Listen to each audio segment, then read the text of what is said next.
اعوذ باللہ من الشیطان الرجیم، بسم اللہ الرحمن الرحیم۔ ناظرین کرام السلام علیکم۔ آپ تمام عاشقان قرآن کو ایک بار پھر سے تفسیر نور کے اس پروگرام میں خوش آمدید کہتے ہیں۔ انشاءاللہ آج کے اس ایپیسوڈ میں ہم سورہ توبہ کی 5 آیتوں کی تفسیر کو جاننے کی کوشش کریں گے، جس میں ہم یہ جانیں گے کہ جہاد کے اصول کیا ہیں۔ تو آئیے اس کی تفسیر کو جاننے سے پہلے تلاوت اور ترجمے کو سنتے ہیں۔ کتاب انزلناه الیک مبارک لیدبروا آیاته بسم اللہ الرحمن الرحیم وَإِذَا أُنزِلَتْ سُورَةٌ أَنْ آمِنُوا بِاللَّهِ وَجَاهِدُوا مَعَ رَسُولِهِ اسْتَأْذَنَكَ أُولُو الطَّوْلِ مِنْهُمْ وَقَالُوا ذَرْنَا نَكُنْ مَعَ الْقَاعِدِينَ رَضُوا بِأَنْ يَكُونُوا مَعَ الْخَوَالِفِ وَطُبِعَ عَلَى قُلُوبِهِمْ فَهُمْ لَا يَفْقَهُونَ۔ جب کبھی ایسی صورت نازل ہوتی ہے کہ اللہ پر ایمان لاؤ اور رسول کے ساتھ مل کر جہاد کرو تو ان منافقین کے صاحبان ثروت آپ سے جنگ سے غیر حاضر رہنے کی اجازت طلب کرتے ہیں اور کہتے ہیں کہ آپ ہمیں دوسرے خانہ نشینوں جہاد میں شرکت نہ کرنے والے کے ساتھ رہنے دیں۔ وہ اس بات پر راضی ہیں کہ پیچھے رہنے والے خانہ نشینوں کے ساتھ رہیں، ان کے دلوں پر مہریں لگ چکی ہیں، وہ نہیں سمجھیں گے۔ ترجمے کے بعد اب آئیے اس آیت کے نکات پر بھی روشنی ڈالتے ہیں۔ طول کے معنی ثروت و دولت ہے اور اولو الطول سے دولت مند افراد مراد ہیں۔ آیات کے ایسے مجموعے کو سورہ کہا جاتا ہے جس میں کسی مخصوص موضوع کو بیان کیا گیا ہو، اس لیے سورہ کے کچھ حصے کو بھی سورہ کہا جاتا ہے۔ تو لفظ طول اور سورہ کی وضاحت کے بعد اب آئیے اس آیت کے پیغام پر گفتگو کرتے ہیں۔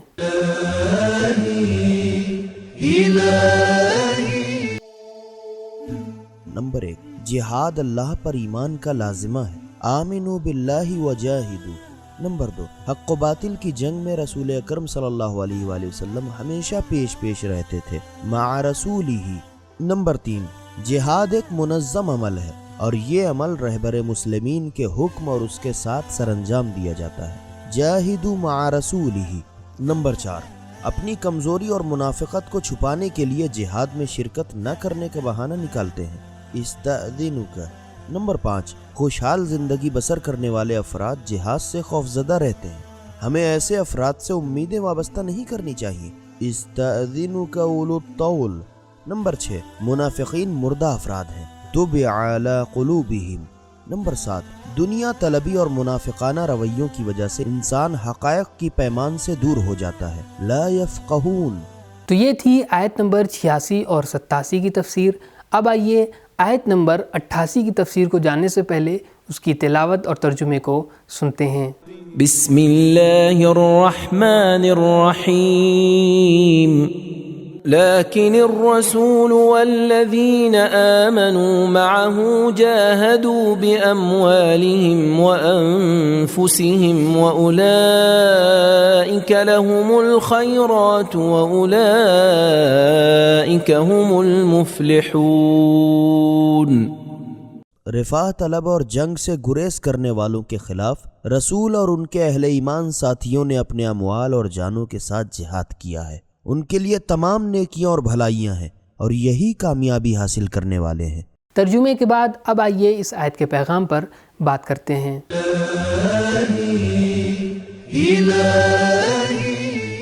نمبر 1، حق و باطل کی جنگ میں اگر منافق اور ثروت مند افراد شرکت نہ کریں تو ہمیں ان کے اس طرز عمل سے پریشان نہیں ہونا چاہیے۔ لیکن الرسول۔ نمبر 2، منافقین یہ کبھی تصور نہ کریں کہ ان کی عدم شرکت سے اسلام بے یار و مددگار ہو جائے گا۔ لیکن الرسول۔ نمبر 3، جہاد کے وقت رہبر کو صف اول میں ہونا چاہیے۔ الرسول والذین آمنوا معہ۔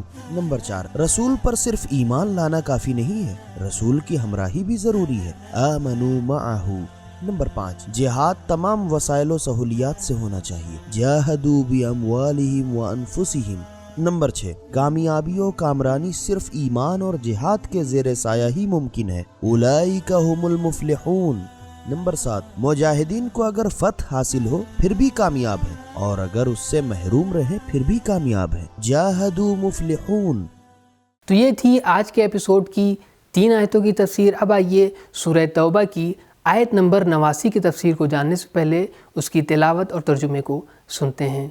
بسم اللہ الرحمن الرحیم۔ اعد اللہ لهم جنات تجری من تحتها الانہار خالدین فیہا ذلک الفوز العظیم۔ اللہ نے ان کے لیے بہشت کے باغات تیار کیے ہیں جن کے نیچے نہریں بہہ رہی ہیں اور اس میں وہ ہمیشہ رہیں گے، یہی بہت بڑی کامیابی ہے۔ ترجمے کے بعد اب آئیے اس آیت کے پیغام پر بھی روشنی ڈالتے ہیں۔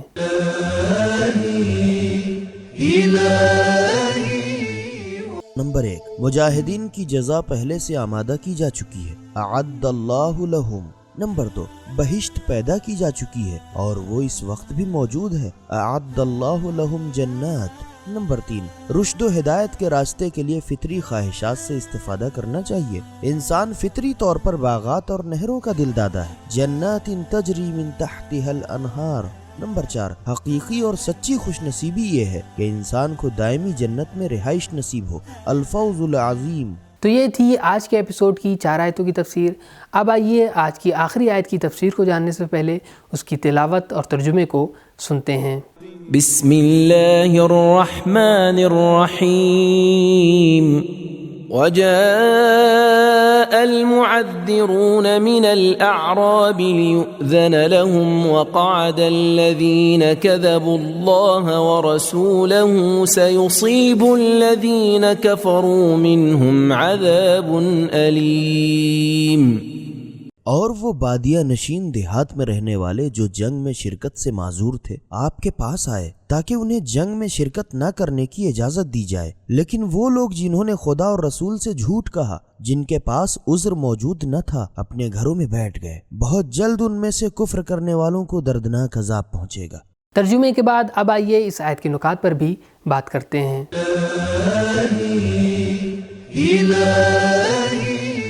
نمبر 1 لفظ المعذرون کے متعلق 2 احتمال ہیں۔ ایک احتمال یہ ہے کہ یہ لفظ المعذرون جس کا معنی حقیقی عذر خواہ ہے، دوسرا احتمال یہ ہے کہ یہ لفظ عذر تراشی کرنے والوں اور بہانے بنانے والوں کے معنی میں ہو۔ نمبر 2 کچھ لوگ حقیقی عذر رکھتے تھے اور وہ اپنی مجبوریوں کی وجہ سے گھر میں رہنے کی درخواست کرتے تھے۔ ان کے علاوہ بہت سے افراد ایسے بھی تھے جو کسی عذر کے بغیر جہاد میں شریک نہیں ہوئے تھے اور اس گروہ کے لیے خدا نے عذاب کا وعدہ کیا ہے۔ نمبر 3 اعراب صحرا نشین افراد کو کہا جاتا ہے جو صحراؤں اور بیابانوں میں زندگی بسر کرتے ہوں اور شہری کلچر سے کوسوں دور ہوں۔ لفظ معذرون کی وضاحت کے بعد اب آئیے اس آیت کے پیغام پر بھی روشنی ڈالتے ہیں۔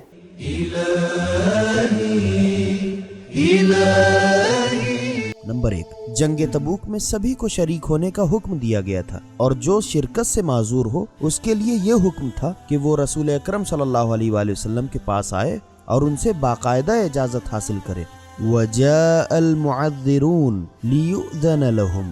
نمبر 2 جہاد ایک منظم حکومتی عمل ہے، یہ کوئی انفرادی عمل نہیں ہے، لہٰذا جنگ میں شمولیت یا عدم شمولیت کے لیے رہبر مسلمین کی اجازت ضروری ہے۔ جنگ میں شرکت کی اجازت حاصل کرنے کے لیے ہم سابقہ آیات میں یہ جملے پڑھ چکے ہیں۔ کذبوا۔ نمبر 3 جو لوگ جہاد سے بے اعتنائی کرتے ہیں اور فرار کے درپے ہیں تو ان کے ایمان کا دعویٰ جھوٹ پر مبنی ہے۔ وقعد الذین کذبوا۔